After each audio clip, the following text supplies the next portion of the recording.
अच्छा जी, page number 68 निकालें। ए और बी लिखा हुआ है कि what does A mean and what does B mean. A का क्या मतलब है और बी का क्या मतलब है। सीए में आ गए और ए और बी का मतलब नहीं पता। अच्छा, एक साहब कहते हैं जी मेरा टैक्स आया 50। मैंने आपको कहा था इसमें से आपने माइनस करना है फॉरेन टैक्स क्रेडिट, मिसाल के तौर पे 20। फिर टैक्स कितना आ गया 30। फिर आपको मैंने कहा था कि आपने माइनस करना है टैक्स क्रेडिट अंडर सेक्शन 61 से 63। मिसाल के तौर पे चैरिटी का टैक्स इसको माफ किया हमने 5 रुपए, तो जवाब आ गया 25। ये जो 50 रुपए है ना, 50 रुपए, इसका मैं नाम रखूंगा tax before allowing foreign tax credit and before allowing 61 to 63 का टैक्स क्रेडिट। ऐसा ही है। 50 का जरा नाम बताएं क्या रखा जा सकता है। Tax before allowing foreign tax credit and before allowing 61 to 63। और 25 का नाम मैं रख सकता हूं tax after allowing foreign tax credit and after allowing 61 to 63। ऐसा ही है। इस 30 का नाम असल में मैंने आपको बताने, इस 30 का नाम होगा ऐसा tax before allowing tax credit under section 61 to 60, but it is after allowing foreign tax credit. Clear? इतना सा नोट करें। इंग्लिश फिर ऊपर वाली मैं खुद पढ़ाऊंगा अभी। It is a tax before allowing tax credit under section 61 to 63। 30 रुपए।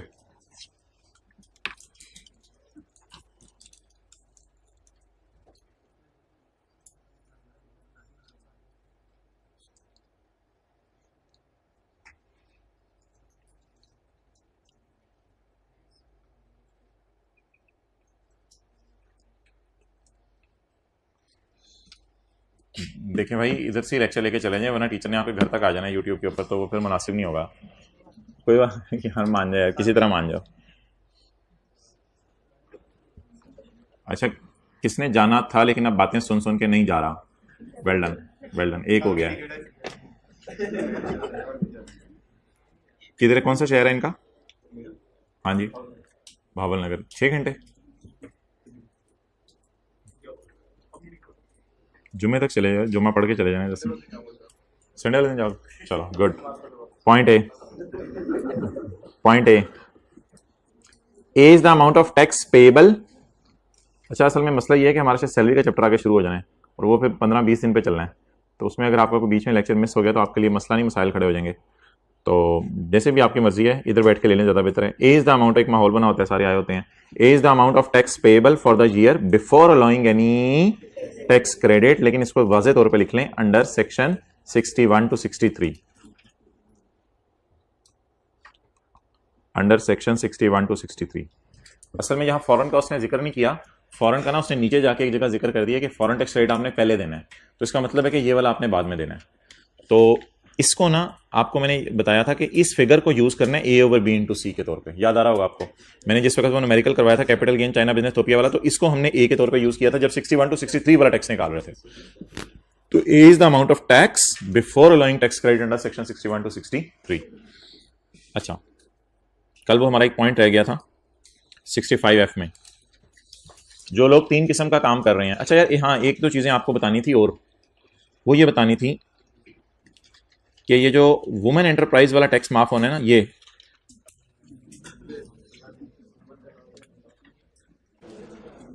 अच्छा, ये मैं एक बात कर रहा था, ये जो वुमेन एंटरप्राइज वाला टैक्स है, ये 25% माफ कैसे होगा। ये 25% माफ ऐसे होगा कि आप टेबल 1 या 2 लगाएंगे और जो टैक्स आएगा फिर उसको आप 25% माफ करेंगे, वो वाला टैक्स आ जाएगा। फिर इसमें से आप 25% क्या कर देंगे, माइनस कर देंगे। क्योंकि वुमेन एंटरप्राइज के लिए अलग टेबल दिया हुआ टैक्स का, या टेबल 1 और 2 ही लगेगा, टेबल 1 और 2 ही लगेगा। लेकिन उसके बाद फिर डिसाइड होगा कि आपने इसको टैक्स कितना माफ करना है। टेबल 1 और 2 के मुताबिक वुमेन एंटरप्राइज का टैक्स निकलेगा और फिर कितने परसेंट उसमें से माफ हो जाएगा, 25%। इसको न्यूमेरिकल्स में इसलिए नहीं करा कि इसका न्यूमेरिकल चैप्टर 19 में आएंगे, हम करेंगे। अभी सिर्फ सादा सा कॉन्सेप्ट दिया जा रहा है। जी अस्सलाम वालेकुम। जी जी जी जी, शुरू करें, उधर देख के आओ।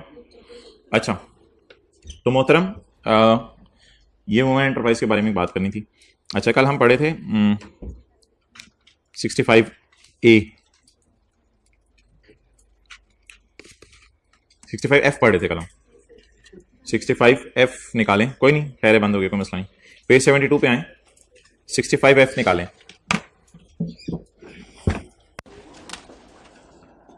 जारी रखो, कोई मसला नहीं। उधर नजर आ रहा है, ये बताओ। नहीं नजर आ रहा, चलो ठीक है, पॉज करो। अच्छा जी, कल हम पढ़े थे सेक्शन 65F। इसमें 3 लोगों को हमने टैक्स माफ किया था। एक कोल माइनिंग वालों को 100% टैक्स, एक सॉफ्टवेयर एक्सपोर्ट बोर्ड से जिन्होंने अपना सेटअप अप्रूव करवाया हुआ है उनको, और दूसरा हमने टैक्स माफ किया था जो आईटी सर्विसेज दे रहे हैं। शर्त यह है कि 80% पैसा पाकिस्तान में नॉर्मल तरीके से लाएं, चोरी करके ना, नॉर्मल तरीके से लाएं, तो इनको 100% टैक्स माफ होगा। इनके लिए भाई 3 शरायतें सुन लें। पहली शर्त यह है, इनकम टैक्स वाली रिटर्न हर साल जमा करवाएं। इनकम टैक्स वाली रिटर्न हर साल जमा करवाएं। दूसरी शर्त है, सेल्स टैक्स वाली रिटर्न हर महीने जमा कराएं, हर महीने जमा करवाएं। अच्छा, एक होती है क्रिसेंट कॉलेज, एक विद होल्डिंग एजेंट है। क्या है? With holding agent. क्यों विद होल्डिंग एजेंट है? क्योंकि ये एम्प्लॉइज की सैलरी पे क्या काटते हैं? टैक्स काटते हैं। तो ये विद होल्ड करते हैं टैक्स। क्या करते हैं? विद होल्ड करते हैं। तो कॉलेज वाले क्या हैं? बोले with holding agent. With holding agent का मतलब क्या होता है? ये टैक्स काटते हैं एम्प्लॉय की सैलरी पे, और किसके खजाने में जमा कराते हैं? गवर्नमेंट के खजाने में। इसलिए कॉलेज वालों को कहते हैं विद होल्डिंग एजेंट। ये बात नोट कर लें।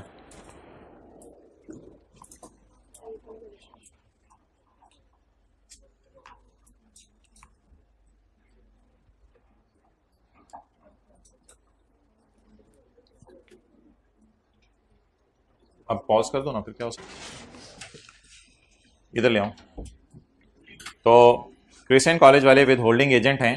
इनकी ये जिम्मेदारी है कि ये क्या करेंगे? एम्प्लॉय की सैलरी पर टैक्स डिडक्ट करेंगे। एम्प्लॉय की सैलरी पर टैक्स डिडक्ट करेंगे। क्लियर?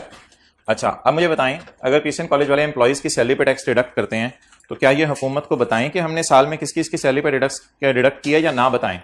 बताएं। ये बताएं किसी चीज पर लिख के या जबानी कलामी? किसी चीज पर लिख के बताएं। उस स्टेटमेंट का नाम क्या होगा? सोचें जरा, जिस स्टेटमेंट पे क्रिसेंट कॉलेज वाले हुकूमत को लिख के बताएं कि हमारे इतने एम्प्लॉयज हैं और हमने उनकी सैलरी पे इतना इतना टैक्स काटा है, उस स्टेटमेंट का नाम क्या होगा? With holding tax statement. With holding tax statement. तो ये नोट कर लिया आपने?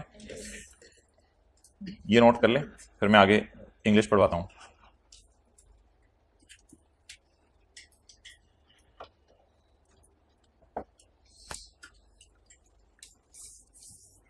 Following other conditions, withholding tax statement for relevant tax year have been filed. वो भी आपने जमा करवानी है। If person is withholding agent, अगर आप withholding agent हैं तो आपने क्या जमा करवानी है?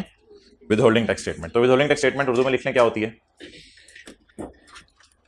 ऑर्गेनाइजेशन एम्प्लॉय की सैलरी पे जो टैक्स काटती है उसकी डिटेल गवर्नमेंट को जमा कराती है। ऑर्गेनाइजेशन एम्प्लॉय की सैलरी पे जो टैक्स काटती है उसकी स्टेटमेंट हुकूमत को जमा करवाती है। इसे क्या कहते हैं? विथहोल्डिंग टैक्स स्टेटमेंट। ऑर्गेनाइजेशन एम्प्लॉय की सैलरी पे जो टैक्स काटती है उसे गवर्नमेंट को जमा कराती है।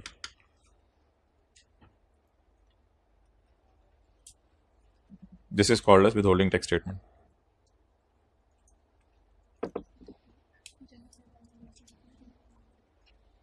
Okay, next is section 65G। section 65G question note करें सेक्शन 65G का।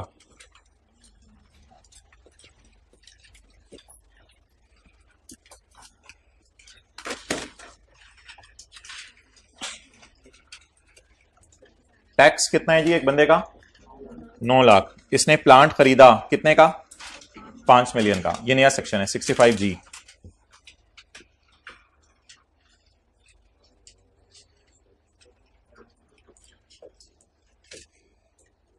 अच्छा, अब जी इस चैप्टर का आखिरी बेनिफिट सुन लें। अगर कोई बंदा प्लांट खरीदता है नया तो हुकूमत उससे खुश होकर कहती है कि हम तुम्हें प्लांट की कॉस्ट का 25% टैक्स माफ करेंगे। कितना? प्लांट की कॉस्ट का 25% टैक्स माफ करेंगे। तो अब इसका मैं सोल्यूशन खोलने लगा हूं। समझ आ गया सोल्यूशन कैसे होगा? कैलकुलेटर पकड़े। प्लांट की कॉस्ट कितनी है? 5 मिलियन। जिसने कसम खाई हुई कैलकुलेटर ना पकड़ने की वो भी पकड़ ले कैलकुलेटर। 5 मिलियन। 5 मिलियन पे लगाएं 25%, 12,50,000। 12,50,000। आपने कैलकुलेटर पकड़ा? कैलकुलेटर पकड़ना। तो 5 मिलियन प्लांट की कॉस्ट है, इसके ऊपर अगर आप कितने परसेंट लगाएंगे 25%, तो 12,50,000 का टैक्स आपको माफ होगा। तो अब आप मुझे बता दें ये जो 12,50,000 ये सोल्यूशन है अब आपके सामने, टैक्स कितना बनता है इसका 9 लाख। अब आप किस सेक्शन के तहत टैक्स क्रेडिट देंगे 65G के तहत, 5 मिलियन का 25%, 12,50,000। इस 350 के बारे में फिर मैं आपसे बात करता हूं, वैसे तो आपको पता है शायद इसके बारे में, तो ये नोट कर लें सोल्यूशन। तो प्लांट की कॉस्ट का कितने परसेंट टैक्स माफ हुआ करेगा 25%।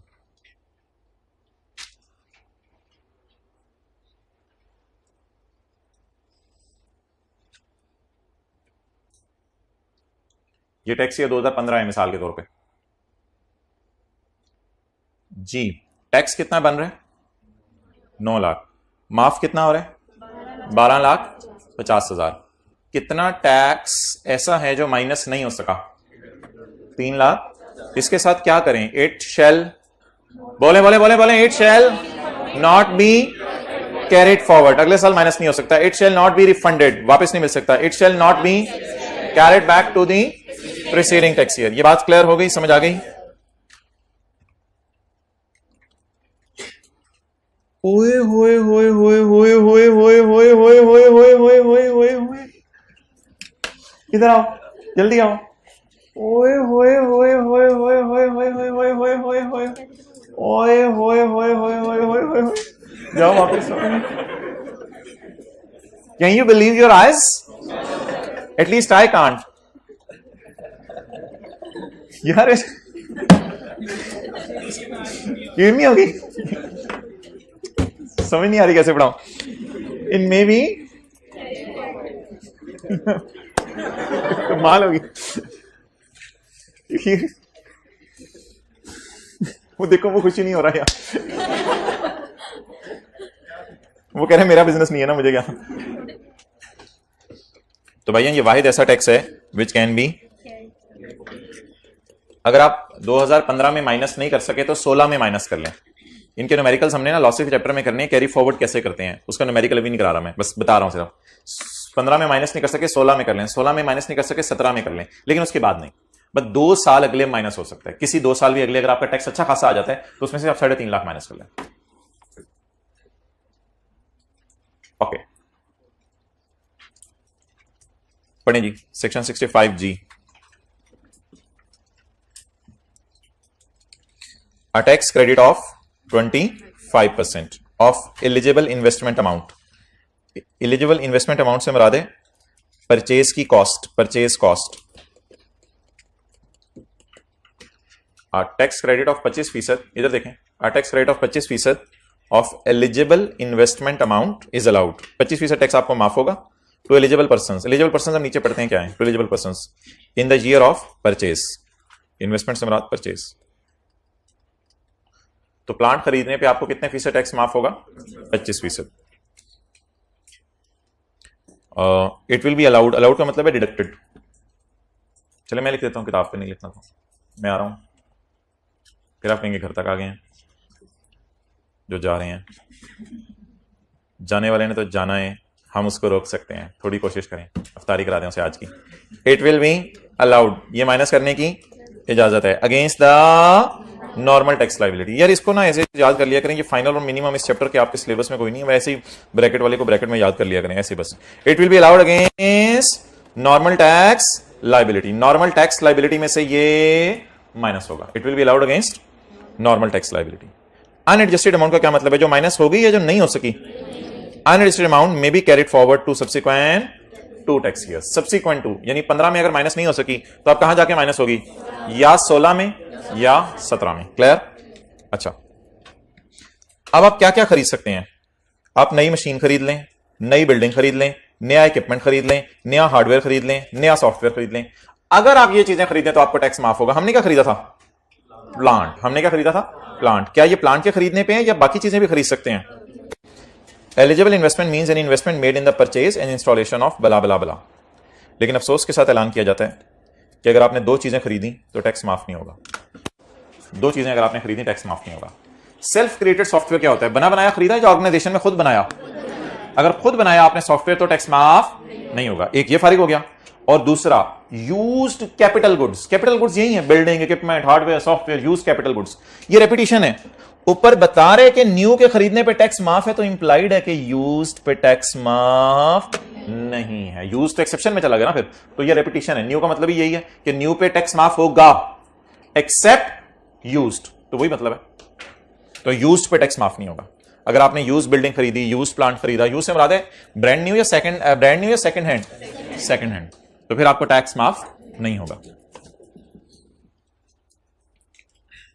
ओके, ये बेनिफिट्स किन लोगों को अवेलेबल है? ये बेनिफिट किन लोगों को अवेलेबल है?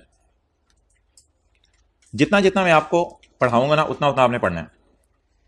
ये बेनिफिट अवेलेबल है ग्रीन फील्ड इंडस्ट्रियल अंडरटेकिंग को। बोले इंडस्ट्रियल अंडरटेकिंग होती है फैक्ट्री वगैरह। अभी सारा नोट करने का टाइम दूंगा, 5 मिनट के लिए सारी बातें तफसील से समझनी है। थोड़ा सा जरा ये समझने वाला सेक्शन है इस पूरे चैप्टर में ना, ये वाहिद एक सेक्शन है जरा समझने वाला है। ये टैक्स किसको माफ होगा? Green field industrial undertaking. Green field industrial undertaking कौन सी होती है? जो मैन्युफैक्चर करे गुड्स। क्या मैन्युफैक्चर करे? गुड्स। जितना पढ़ा रहा हूं, जो क्या मैन्युफैक्चर करे? गुड्स। या जहाज बनाए। क्या बनाए? जहाज। बहरी वाले आप पता नहीं, या जहाज बनाए, तो इनको क्या माफ होगा? टैक्स माफ होगा। Clear? What is green field? Green का ग्रीन से कोई ताल्लुक नहीं है, ग्रीन कलर से। ग्रीन का ग्रीन से कोई ताल्लुक नहीं है। ग्रीन फील्ड इंडस्ट्रियल अंडरटेकिंग ऐसा इदारा है जो गुड्स बनाए या पूरे जहाज ही बना ले।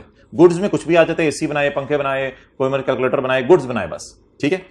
और सेक्शन 65G कहते हैं कि ऐसा इदारा जो ऐसा प्लांट बनाए जिस प्लांट से एनर्जी बने सोलर के जरिए। यानी जो सोलर प्लेट्स होती हैं, वो सोलर प्लेट्स लोग हाथों से बनाते हैं या वो भी किसी प्लांट में बनती होंगी? प्लांट में डाल के बनती होंगी।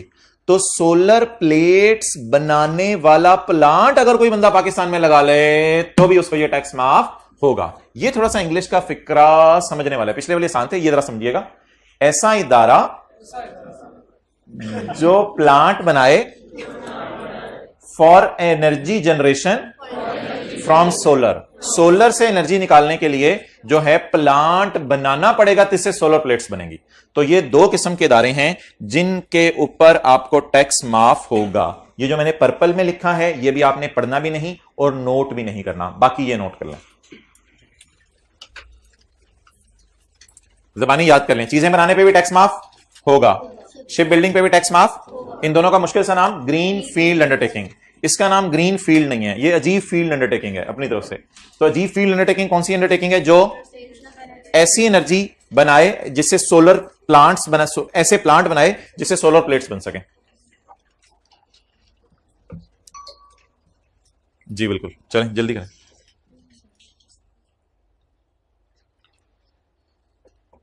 उदासी सी छा जाएगी वैसे जब आप जाएंगे क्लास से, तो ये मैं सिर्फ आपसे बात कर रहा हूं, तो प्लीज थोड़ा सा जरा ध्यान रखिएगा, ना ही जाए तो बेहतर है। जाने वाले को रोक सकते हैं।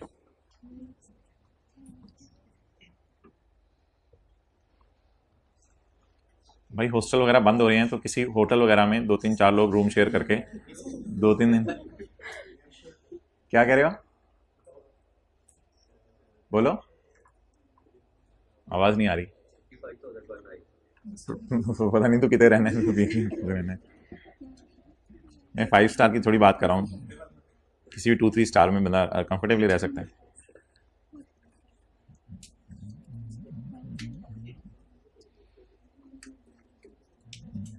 ये जो आपके साथ बैठा हुआ ये कब जा रहा है?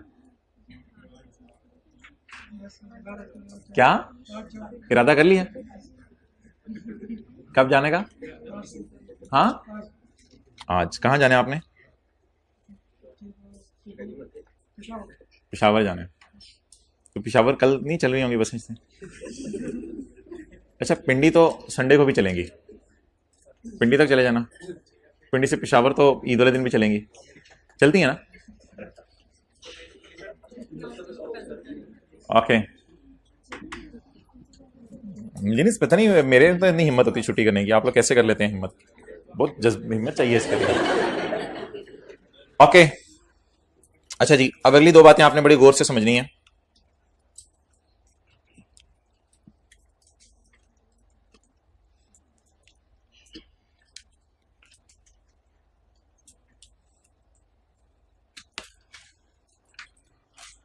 ग्रीन फील्ड इंडस्ट्रियल अंडरटेकिंग हुकूमत के पास अपने आप को आके रजिस्टर करवाया एज अ कंपनी 30 जून 19 से 30 जून 24 के दरमियान। कब अपने आप को हुकूमत से आके इनकॉर्पोरेट करवाए? जैसे बच्चा पैदा होता है ना, ऐसे कंपनी इनकॉर्पोरेट होती है। तो securities and exchange commission of Pakistan के पास जाके अपने आप को किन तारीखों में रजिस्टर करवा ले? इसका मतलब है अगर बाद में रजिस्टर करवाएगी तो शायद इसको ये बेनिफिट ना मिले। और ये जो सोलर प्लेट्स वाली हैं, ये कंपनीज अपने आप को 30 जून 23 से पहले पहले रजिस्टर करवा लें। असल में ये सेक्शन तो 30 जून 19 को ही आया था, तो 30 जून 19 इधर भी लिखा होना चाहिए था, उसने लिखा नहीं ऐसे ही, उसने जरा कसरे नफसी से काम लिया, कंजूसी से बाय का लफ्ज लिख दिया खाली। तो अगर 30 जून 19 से 30 जून 24 के दरमियान किसी कंपनी ने अपने आप को रजिस्टर करवा लिया तो उसको ये वाला बेनिफिट मिलेगा, और अगर 30 जून 24 के बाद करवाया तो उसको ये बेनिफिट नहीं मिलेगा। रेड वाला मत पढ़ें। और ये जो सोलर वाली है, ये अपने आप को कब तक रजिस्टर करवा ले? आके 30 जून 23 तक। अगर 30 जून 23 से पहले पहले अपने आप को कंपनी बनाकर रजिस्टर करवा लिया तो इसको मशीन खरीदने पे, बाकी चीजें खरीदने पे टैक्स माफ होगा। नोट कर लें। तो बच्चा पैदा होता है और कंपनी इनकॉर्पोरेट होती है। नहीं, फिर उसको नहीं मिलेगा। अगर कोई पुरानी इनकॉर्पोरेटेड है उसको नहीं मिलेगा।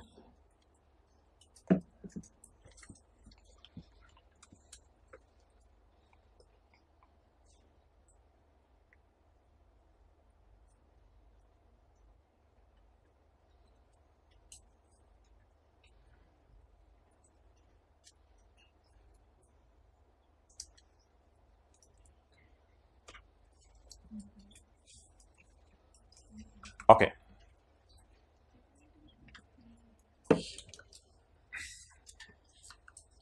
अगली बात बड़ी इंपॉर्टेंट है, वो गौर से समझनी है। अगर आपने कंपनी इन तारीखों में जाके रजिस्टर करवा ली, प्लांट आप जब मर्जी खरीदें, प्लांट जब मर्जी खरीदें, हो सकता है आपने 28 जून 24 को जाके अपने आप को रजिस्टर कराया हो, प्लांट आप जो है वो 2025 में खरीद लें, कोई मसला नहीं, और 2025 26 27 में प्लांट इस्तेमाल करके पुराना हो जाए, आप उसको बेच के 2028 में कोई नया प्लांट खरीदें। Whenever you make investment you will be allowed to avail tax credit. तो ये टैक्स क्रेडिट किसी भी टाइम लिया जा सकता है, प्लांट जब मर्जी खरीदें, इन्वेस्टमेंट जब मर्जी करें प्लांट में, लेकिन कंपनी कब रजिस्टर करवाएं? जैसे मैं एक बात करूं कि जो बच्चे क्लास में पहले 15 मिनट में आ गए उनको हर 10 मिनट बाद एक कैलकुलेटर तोहफे में मिलेगा। अब अगर क्लास घंटे की है तो पहले 15 मिनट नहीं मिलेगा, पहले 15 मिनट में तो आना जरूरी था। अब आ गए, जब कदम रख लिया, जब 14वें मिनट में भी कदम रख दिया, अब आपको हर 10 मिनट बाद क्या मिलेगा? कैलकुलेटर तोहफे में मिलेगा। ये बात समझ आ रही है? ये दोनों बातें इंडिपेंडेंट है। सिमिलरली कंपनी कब बनवाएं आप? 30 जून 24 से पहले पहले। अब अगर आपने जान मार के हिम्मत करके 28 जून 24 को कंपनी बनवा ही ली तो आप खुश हो जाएं। प्लांट खरीदने में कुछ देर हो सकती है, पैसे से अरेंज करें, प्लांट खरीदें। प्लांट चाहे आप 2 जुलाई 24 को खरीद रहे हो तो जिस टाइम भी आप प्लांट खरीदेंगे आपको ये टैक्स माफ हो जाएगा। क्लियर होगी ये बात? तो ये नोट कर लें।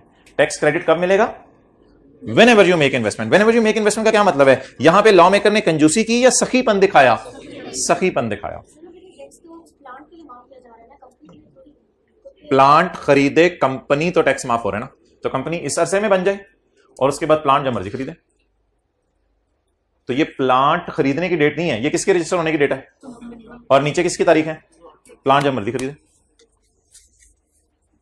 ओके, यहां पे लॉ मेकर ने थोड़ी सी कंजूसी का इजहार किया।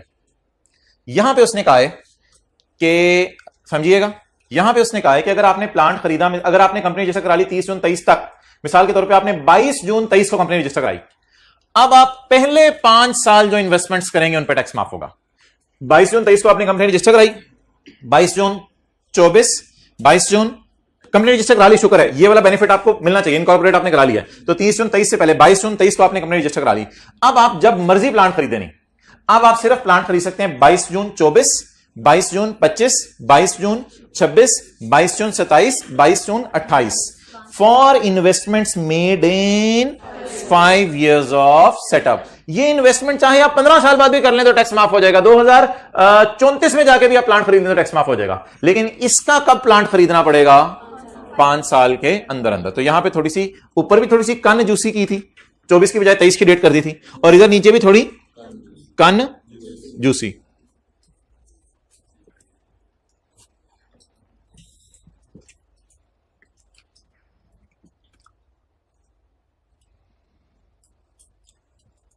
घर किस लिए जा रहे हैं? खाने पीने, घूमने फिरने, मिलने जुलने, या पढ़ने पढ़ाने? पढ़ने के लिए, पढ़ने के लिए जा रहे हैं, पढ़ने के लिए जा रहे हैं। कोई भी फैमिली में कोई फंक्शन हो, कोई और इरादा बने लोगों का, कुछ हो, चलें इसको देख लेते हैं। तो आपने उनको कह देना मैं सीए जरा कर लूँ, बस आपने चुप कर एक कमरे में चले जाना। एक दो दफ़ा आप करेंगे, वो बाकी लोग भी आदी हो जाएंगे। ठीक है, पुत्र ने सीए जो पाया था, कोई मसला नहीं। ये थोड़ी सी कुर्बानी है। फिर सितंबर में आप जहाँ मर्जी चले जाइएगा सैर करने, आपकी मर्जी, जहाँ मर्जी जाइएगा, दोस्तों के साथ घूमिएगा, जो मर्जी करिएगा, जो मर्जी खाइएगा, पूरे बकरे को बुला के खा लीजिएगा, कोई मसला नहीं। अबू बकर ये वो देख रहे हैं। अच्छा चलें ठीक है, ये जितनी देर में ऑन होता है आप नोट फिर बाद में कर लीजिएगा। अभी आप हजरात ऐसा करें कि इसकी थ्योरी पढ़ लें, ये नोट कर लीजिएगा जिस वक्त लाइट आती है, इसकी थ्योरी पढ़ लें। पेज नंबर 69, पेज नंबर 69, पुरानी बुक है। पेज नंबर 72, भाई ये बुक नहीं ले लें, मैं दरखास्त ही कर सकता हूँ। पेज नंबर 72, पॉइंट नंबर 3 पढ़ें जी। Eligible person, eligible person.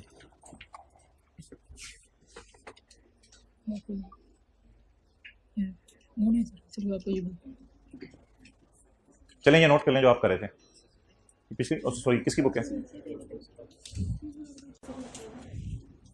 Note कर लें जो आप नोट कर रहे थे।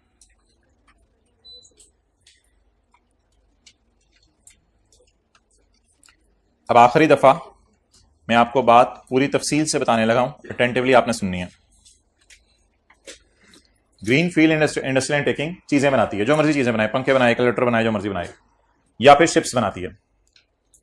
और ऐसी इंडस्ट्रियल टेकिंग जो सोलर वगैरह बना रही हो, इन दोनों को सेक्शन 65G अम्ब्रेला में लेगा और टैक्स माफ करेगा। ये कंपनी इन तारीखों में बने, अगर जान मार के 29 जून 24 को भी बन गई है तो प्लांट चाहे 29 जून 34 में जाके खरीदे। Whenever you buy plant, you will be allowed a, but in case of this company, आपने जान मार के कंपनी बनवा ली 29 जून 23 को, आपने बड़े भाग भूग के जल्दी जल्दी रजिस्टर कराया, शुक्र है आपने कहा 29 जून 23 को रजिस्टर करा लिया। अब प्लांट अगर आप कितने सालों में खरीदें? 5 सालों में, यानी 29 जून 24, 25, 26, 27, 28, 29 जून 28 तक आपने जान मार के प्लांट खरीदें। उसके बाद अगर प्लांट खरीदेंगे तो ये बेनिफिट अवेलेबल, तो ये बेनिफिट बहुत महदूद मुद्दत के लिए अवेलेबल है, और ये बेनिफिट साल साल के लिए अवेलेबल है। Eligible person, eligible person means green field industrial taking engaged in. असल में ना ये दोनों एलिजिबल पर्सन है, ये दोनों एलिजिबल पर्सन है। एलिजिबल का क्या मतलब होता है? एलिजिबल, इस काबिल हैं कि इनको क्या माफ हो? टैक्स माफ हो। ये दोनों एलिजिबल पर्सन है, ग्रीन फील्ड वाले भी और ये सोलर वाले भी।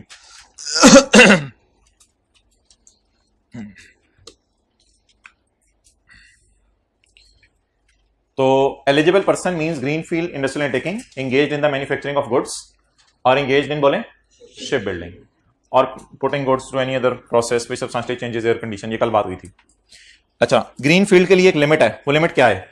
इसने कब तक अपने आप को रजिस्टर कराना है? The credit will be allowed only if undertaking is incorporated between 30 June 19 and 30 जून 24। ये अगली बात उसने की है, वो मैंने आपसे नहीं की थी। ये कंपनी नई होनी चाहिए, and is not found by तोड़िंग up of any company already in existence. So नई कंपनी होनी चाहिए, पुरानी कंपनी तोड़ के ना बने।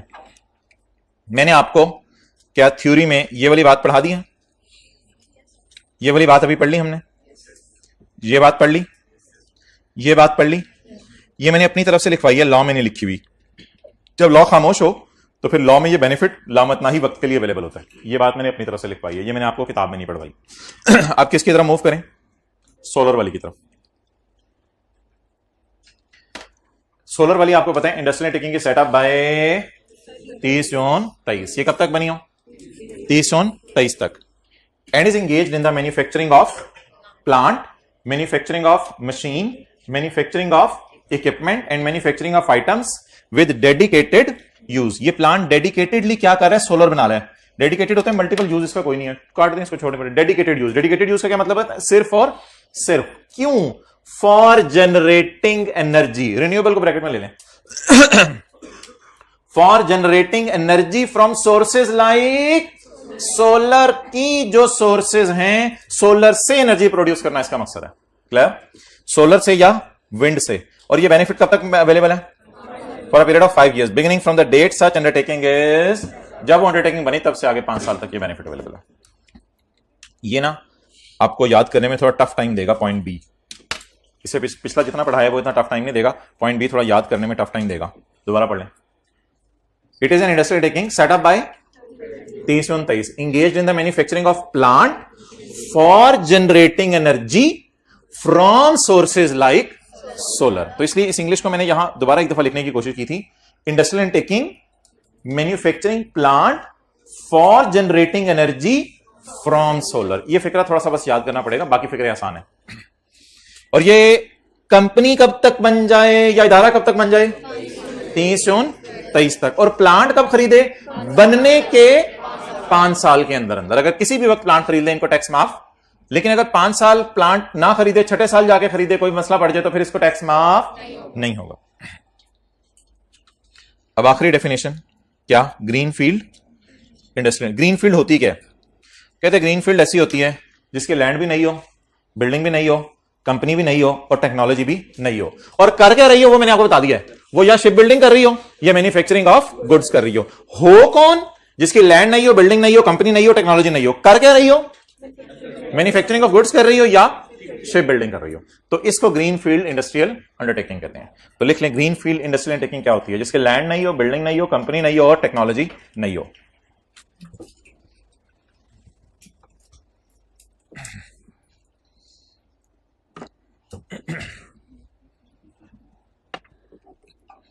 Green field industrial undertaking.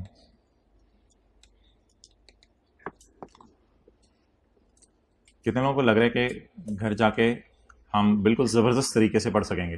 हाथ खड़ा करें। कितने लोगों को लग रहा है नहीं एक्टिविटीज ऐसी हैं कि दाएं बाएं हो जाएंगे? यार ना जाएंगे नहीं, पढ़ने वाले तो जाएं। जिनको लग रहा है कि इधर उधर एक्टिविटीज में फिर क्या बनेगा यार? देखो पूरे 6 महीने स्टेक पे होते हैं आपके, इस बात को समझो। अकेले में बैठ के ना जनरेटर के पास या लाइब्रेरी में कहीं सर ऐसे डाउन करके सोचिएगा। सोचेगा कौन कौन? सोचिएगा कि यार मेरा क्या बनेगा अगर मैंने ये दिन ज़ाया कर दिया। ठीक है, और इफेक्टिवली इस्तेमाल करने के फायदे सोचिएगा ये दिन, और ये दिन ज़ाया होने के नुकसान सोचिएगा। और अपने फ्यूचर को सामने रख के, टीचर के फ्यूचर को नहीं, अपने फ्यूचर को सामने रख के सोचिएगा। कितने लोग सोचेंगे? बोलिए भाई आप भी हाथ खड़ा कर दें। अपने फ्यूचर को सामने रख के सोचना है, वालिदैन का चेहरा ज़हन में लाना है, वालिदैन का चेहरा ज़हन में लाना है, सोचना है मैं अम्मी को खुशी दे दूँ तो मैं पढ़ लेता हूँ, फिर दोस्तों को मैं अवेलेबल नहीं हूँ, ऑफलाइन कुछ कर दिखाएं ऐसा कि लोग दूर दूर से आपको शाबाश देने आए। चलें जी पढ़ें। Green field industrial undertaking means a new industrial undertaking which is set up on a land that is not previously used for any commercial activity. Commercial activity क्या होती है? दुकानें, प्लाजे वगैरह। That is not used for any industrial activity. Industrial activity होती है factory वगैरह पहले से वहां ना बनी हो, और ऐसी लैंड जहां पे पहले मैन्युफैक्चरिंग ना हो रही हो। ये भी तो फैक्ट्री होती है और क्या होती है। तो इससे साबित क्या हुआ कि लैंड कौन सी होनी चाहिए? न्यू लैंड को मुश्किल लफ्ज क्या है? Not previously. मैंने तो न्यू लैंड लफ्ज बोला, उसने मुश्किल लफ्ज क्या यूज किया? Not previously used. ये ब्रैकेट वाली बात काट दें। अच्छा, पहली बात क्या होगी? लैंड क्या होनी चाहिए? न्यू। दूसरी बात, building new, built without demolishing any existing structure. बड़ी आसान इंग्लिश है जी। Built without demolishing any existing structure. Existing building तोड़ के अगर आप बिल्डिंग अपनी बनाए तो कहते हैं मुझे ये भी एक्सेप्टेबल नहीं है। बिल्कुल नई बिल्डिंग बनानी चाहिए, लैंड भी नहीं हो, बिल्डिंग भी नहीं हो। Without demolishing, without revamping, without renovating, without upgrading, without remodelling, without modifying. कहते हैं पुरानी चीज की तराश खराश, इंप्रूव करना, मॉडिफाई करना, तोड़ना, बनाना, ये बिल्कुल एक्सेप्टेबल नहीं है। और बिल्डिंग क्या होनी चाहिए? न्यू होनी चाहिए। ये जो पॉइंट 2 है ये भी थोड़ा सा आपको याद करने में टाइम लगेगा। पॉइंट 2 वन याद हो जाएगा। Set up on a land that is not previously used.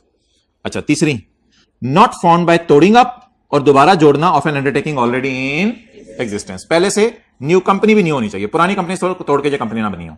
और आखिरी शर्त भैया ये सेक्शन याद कर लीजिएगा। पहले इस जैसे 3 सेक्शन थे लॉ में, वो तो आएगा आपका भला करे उसने निकाल दिए, इस जैसा एक सेक्शन रह गया। इस जैसे 3 सेक्शन थे अजीब से। तो ये अजीब सी बातें हमें लग रही हैं, अच्छी वाली चीजें चल रही थी, अजीब सी अंग्रेजियां आ गई हैं बीच में। तो इसको थोड़ा सा सेक्शन को हिम्मत करके ना याद कर लीजिएगा।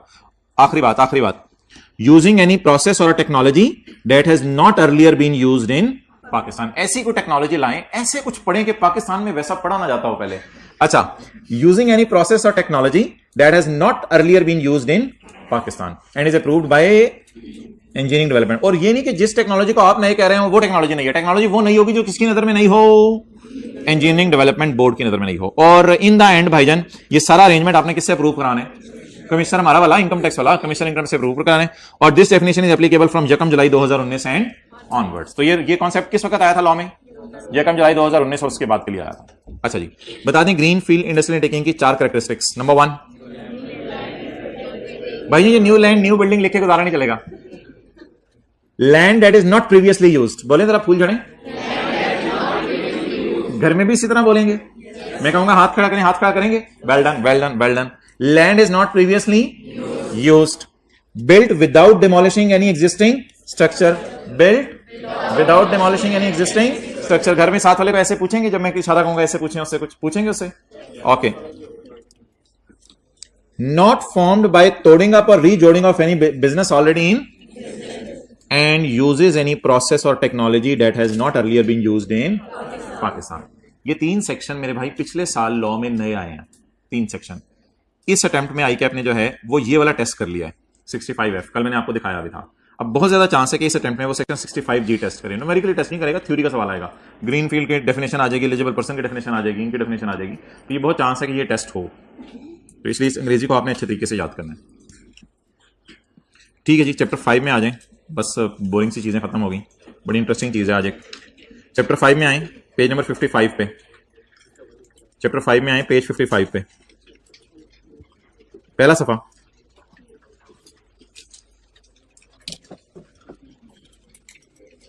मैं डेफिनेशन पढ़ाने लगा हूं एसोसिएट्स की। चैप्टर 5 पहला सफा, एसोसिएट्स की डेफिनेशन।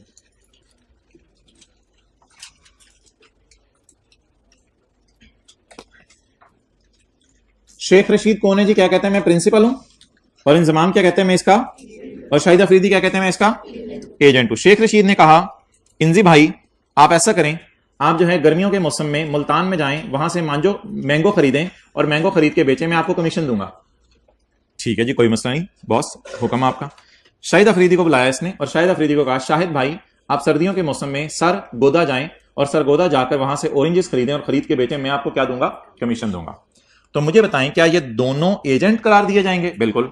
और शेख रशीद को इनका क्या कहा जाएगा? प्रिंसिपल कहा जाएगा। क्या मैं एक इंग्लिश का फिक्रा बोल सकता हूं? Inzamam is expected to act in accordance with the सोच ऑफ शेख रशीद। इस फिक्रे को याद कर लें। Inzamam is expected to act. Inzamam हरकतें करता है, ये हरकतें कर रहे हैं, देखें। Inzamam expected to act in accordance with the सोच ऑफ शेख रशीद। जो शेख रशीद सोचेगा वो इंजमाम करेगा। तो इंग्लिश का फिक्रा, Inzamam is expected to act in accordance with the सोच ऑफ अदर्स। शेख रशीद की सोच के मुताबिक चलेगा। क्लियर? इसको, क्योंकि आप लोग इधर बैठे हैं, घर नहीं बैठे, इसलिए मैं इस बात खुल के कर लेता हूं। इसको कहते हैं कि शेख रशीद ने इंजमाम को आगे लगा के रखा हुआ है। शेख रशीद ने इंजमाम को आगे लगा के रखा हुआ है। और कल ऐसी बातें नहीं होंगी, आज मैं ऐसी बात कर लेता हूं जैसे घर में शोहर ने बीबी ने शोहर, तो छोड़ें।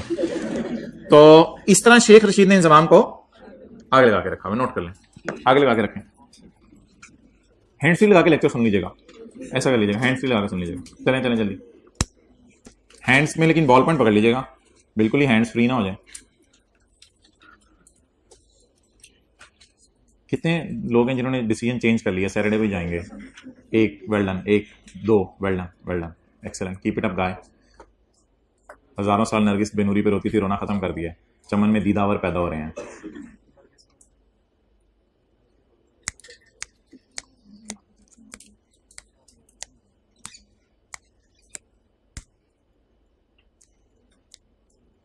खुदी को कर बुलंद इतना कि छुट्टियां तेरे से पूछें।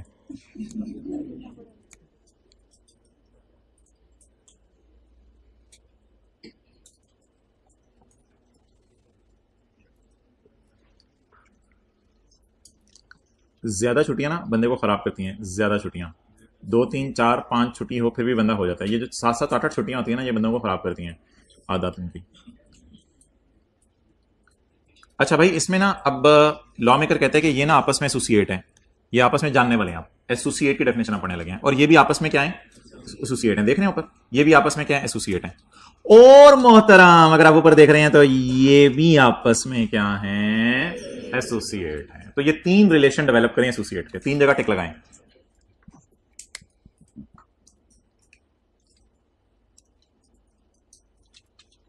तीन टिको मार लिए। अच्छा अब पढ़ें अंग्रेजी।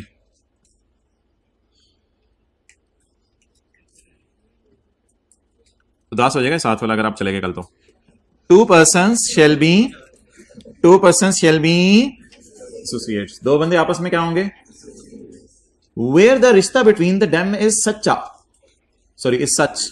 where the रिश्ता between the two is such that one is doing हरकतें in accordance with the सोचें of other, जहां एक की हरकतें दूसरे की सोच पे डिपेंड करती हैं, और both are expected to act in accordance with intentions of, ये जरा आपने देखना है, और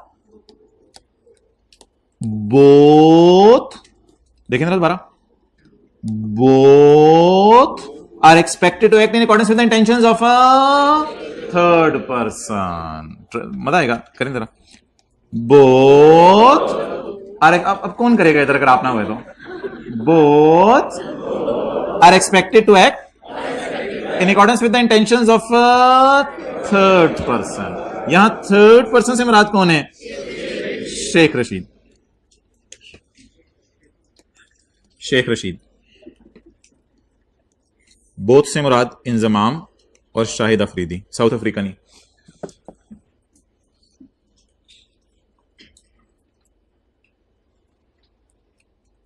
गाय से पूछें, आगे चलें।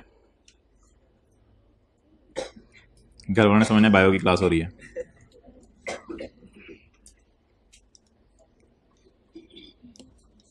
जी भाईजान, नेस्ले का सीएफओ एफसीए है, यानी सीए किए हुए काफी अरसा हो गया, ठीक है। ये एम्प्लॉयर है, इसने 2 बंदों को नौकरी पे रखा, कामरान जिसने एमकॉम किया हुआ है और अंजुम जिसने सीए किया हुआ है, तो इनको इसने नौकरी पे रखा है। तो बजाहिर आपको पता है कि कामरान सीएफओ की बातें मानेगा बिल्कुल, और अंजुम भी सीएफओ की बातें मानेगा, लेकिन हमारे लॉ ने इनको एसोसिएट्स की डेफिनेशन से बाहर निकाल दिया, क्योंकि इनके लिए सैलरी का चैप्टर अलग से एम्प्लॉयर एम्प्लॉय के लिए, तो इनको एसोसिएट की डेफिनेशन से बाहर निकाल दिया। हालांकि यहां वो जो जनरल डेफिनेशन है वो पाई जा रही है कि one is expected to act in accordance with the intentions of other, but this will not be considered associate. Note कर लें, कल से तो आपको कोई देख भी नहीं रहा होगा, आज तो चलो मैं देख रहा हूं, नोट करेंगे जन।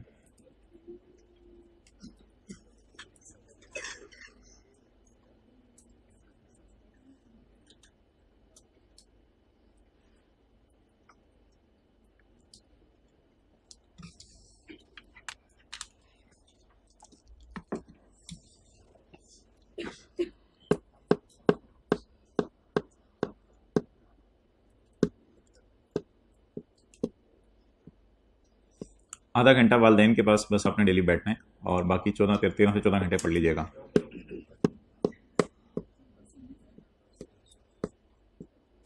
कितने लोग कह रहे हैं एक दो और बात की ना तो मैंने इधर ही रुक जाना है, बस कर दे, मैंने रोने लगे, मैंने इधर ही रुक जाना है, और आ जानी है एक दो और बात भी। यार अब क्या बताऊं क्या क्या दिल पे लिया हुआ है। अच्छा चलें पढ़े point 2। Two persons shall not be associates। 2 persons shall, अगर उन्होंने कहना अफ्रीका से टीचर आया हुआ है, 2 persons shall not be associates solely because one is an employee of the other, one is an employee of the other, or both are employees of a third person।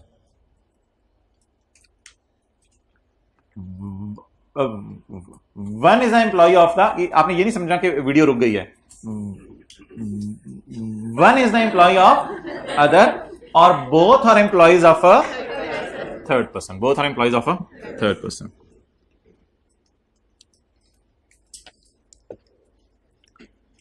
The following shall also be treated as associate। कहते हैं इसके साथ मैं आपको चाहता था associate की कोई वाज़ेह मिसालें दे दूं। Following shall also be treated as associates, an individual and a रिश्तेदार of the individual, इंडिविजुअल और उसके रिश्तेदार। पार्टनर्स ऑफ एओपी भी आपस में क्या है, एसोसिएट है। इन दोनों बातों को ना मैंने कल जरा एक्सप्लेन करना है डिटेल से, क्योंकि इन दोनों बातों की ना अगले सफे पे एक एक्सेप्शन है, तो इसलिए इन दोनों बातों को मैंने कल डिटेल से एक्सप्लेन करना है। फिलहाल बस हल्का फुल्का सा जहन बना लें। रिश्तेदार आपस में क्या है, जानने वाले, एसोसिएट, और पार्टनर्स ऑफ एओबी भी आपस में क्या है, लेकिन इनमें थोड़ी सी तफसील है, थोड़ी सी एक्सेप्शंस है, उनको हम कल देखेंगे। पॉइंट सी सबसे इंटरेस्टिंग पॉइंट है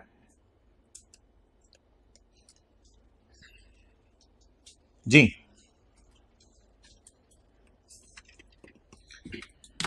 एक पार्टनरशिप फर्म है, पार्टनरशिप फर्म सांस लेती है या आर्टिफिशियल पर्सन है? सांस लेती है, आर्टिफिशियल पर्सन है?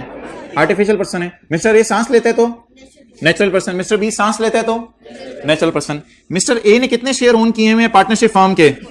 60%। और मिस्टर बी ने, आप नीचे तशरीफ ले जाएं जी, मिस्टर बी ने कितने शेयर ओन किए हुए हैं? 40%। ए ने 60 और बी ने 40%। अच्छा, अगर कभी यह हुआ कि पार्टनरशिप फर्म ने फैसलाबाद में दुकान खोलनी है या नहीं खोलनी, तो ए कहेगा वोटिंग करा लो, बी यार पागल ही बनाया हुआ तूने मुझे, ए 60 वोट अपने आप को डाल लेगा, अब बी अपने आप को 40 वोट 2 दफा भी डाल ले तो हैं 40 ही। तो बताएं किसकी चल रही है घर में? बबू की अम्मी, सॉरी, ए की चल रही है, बी की चल रही है, ए की चल रही है। तो मोहतरम, इधर मैं मारूंगा तिक्कू, इधर मैं मारूंगा क्रॉस। ये आपस में है या नहीं, ये मैंने क्या कल बात करेंगे, इस बहस में भी ना जाए। इधर मैं टिक मारा हूं, इधर क्रॉस मारा हूं। सोल्यूशन क्या बना? Mister A and partnership firm R, क्योंकि किसकी चल रही है? जिसका हिस्सा ज्यादा है फर्म में या जिसका हिस्सा कम है? जिसका हिस्सा ज्यादा है उसकी चल रही है। ओके, नोट कर लो। ये अगला पॉइंट है, सी पॉइंट है ना, सी सी, लेट्स सी द सी। समझ आ गया क्या नोट करना है? देखे बगैर कर लो नोट। ऊपर बनाओ पार्टनरशिप फर्म, ऊपर बनाओ पार्टनरशिप फर्म, नीचे बनाओ मिस्टर ए, और फिर बनाओ मिस्टर बी। मिस्टर ए के साथ ये ऑन हो रहा है खुद, मिस्टर ए के साथ लिखो 60% और मिस्टर बी के साथ क्या लिखो? 40%। और टिक कहां मारने? मिस्टर ए पे, मिस्टर बी पे टिक नहीं मारना जी। अंग्रेजी पढ़ लें, अंग्रेजी पढ़ लें। Point C, point C, a member of an AOP and AOP, बोले a member of an AOP and AOP, यानी मिस्टर ए और AOP जहन में रखें। a member of an AOP and AOP where the member either अकेला, केला नहीं अकेला, where the member either अकेला, दूसरा बुलेट नहीं पढ़ना, वो मैं मारूंगा, दूसरा बुलेट नहीं पढ़ना। where the member either अकेला, कंट्रोल आधा या ज्यादा, कंट्रोल आधा या ज्यादा, राइट टू इनकम और राइट टू कैपिटल। मुझे डिफरेंस बताएं राइट टू इनकम या राइट टू कैपिटल में।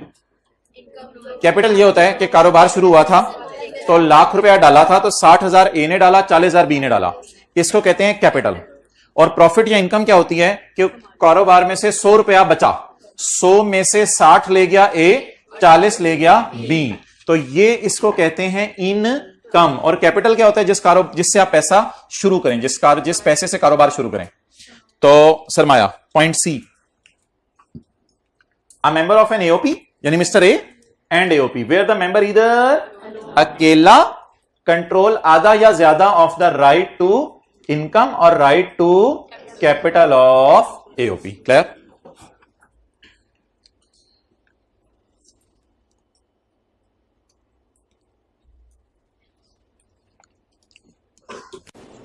आखिरी मिसाल है, गौर से समझनी है। ये क्या है भाईजान? Partnership firm. R 40%, B 20%, C 40%। R Rashid, B Bano. अच्छा, ये आपको एक बात बता रहा हूं अंदर की, ये ना मियां है और ये उसकी बाजीनी बीवी, ये उसकी बीवी है। आप बता दें, देखने में तो कोई भी आधा या उससे ज्यादा कंट्रोल नहीं कर रहा, लेकिन क्या मियां बीवी आपस में मिले हुए हैं? मिली भगत होगी मियां बीवी की आपस में। जब मियां बीवी आ रहे होंगे गाड़ी में, शोर अपनी गाड़ी में, बीवी अपनी गाड़ी में नहीं, दोनों एक गाड़ी में जब आ रहे होंगे, तो रास्ते में वो कहेंगे कि देखी जाएगी सी को, बता देंगे सी को चीमे की ऐसी की तैसी, चीमा जरा सामने तो आया, आज चलनी हम दोनों की है। क्यों हम दोनों की चलनी है? क्योंकि बानो कहेगी तू मेरा सरताज, तो हम दोनों की चलनी है, और किसकी चलनी है? तो बोले ये दोनों आपस में मिले हुए हैं। इन दोनों को मैं एसोसिएट कह सकता हूं वैसे रिलेटिव होने की वजह से। यार बीवी से बड़ी रिलेटिव, सॉरी वालदैन, बहरहाल बीवी से बड़ी रिलेटिव और कौन है? तो इन दोनों को मैं रिलेटिव कह सकता हूं, मियां बीवी को। मैं ये कर रहा हूं, ये इन दोनों को मैं रिलेटिव कह सकता हूं, ठीक है। स्क्रीन अपनी तरह करके लेक्चर लेने हैं। तो मियां बीवी को रिलेटिव कह सकते हैं, नहीं कह सकते? क्या मियां बीवी दोनों मिल के पहुंचे हुए हैं? किससे ऊपर पहुंचे हुए हैं? 50 से ऊपर। सीमा से ऊपर नहीं, 50 से ऊपर। तो इसका मतलब है कि मियां बीवी के साथ मिलकर 50 से ऊपर पहुंचा हुआ है, बीवी मियां के साथ मिलकर 50 से ऊपर पहुंची हुई है, और चीमा अकेला 40 तक या 40 से नीचे बैठा हुआ है। तो चीमे की नहीं चलेगी इधर। तो इधर 3 टिक्कू बनाएं और एक क्रॉस बनाएं। चीमा और पार्टनरशिप फर्म आपस में एसोसिएट नहीं है। अब बोलें रशीद अकेला या किसी को साथ मिला के? साथ मिला के। किसको साथ मिला के? बीवी को। घर में नहीं बोलना बानो। ओके, जा घर में कैसे रोकोगे? तो ऐसे कर दूंगा, इधर अपने एजेंट बिठा के जाना, पॉज कर लेंगे। ठीक है, 2 घंटे में लेक्चर लेंगे मेरी तरफ से, मुझे क्या।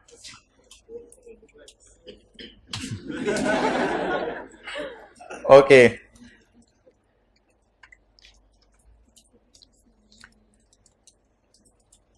a member of an AOP and the AOP where the member either अकेला or together with a बीवी और बीवियां। Yes, she can have more than one banos.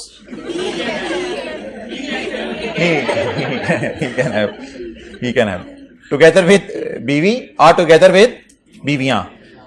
Under an other application of this section का क्या मतलब है? Application होता है यानी लॉ का कोई और पॉइंट, लॉ के किसी और पॉइंट के तहत ये रिलेटिव है ना। तो रिलेटिव होने की वजह से क्या है? बोले ना, मियां बीवी होने की वजह से खुद आपस में क्या है? एसोसिएट। तो शोहर ने अपने एसोसिएट को साथ में लाया ना। ये जो एसोसिएट बनी है बीवी, ये किस पॉइंट के तहत बनी है? रिलेटिव होने की वजह से। ये पार्टनर्स ऑफ एओपी वाला पॉइंट छोड़ेंगे, मैं कल इंशाल्लाह बताऊंगा। तो ये रिलेटिव होने की वजह से खुद आपस में पहले क्या बन गए? तो जब ये आपस में एसोसिएट बन गए तो दोनों मिलकर एओपी के साथ भी क्या बन गए? एसोसिएट बन गए। क्लियर? चलें, यहीं से कल दोबारा शुरू करते हैं।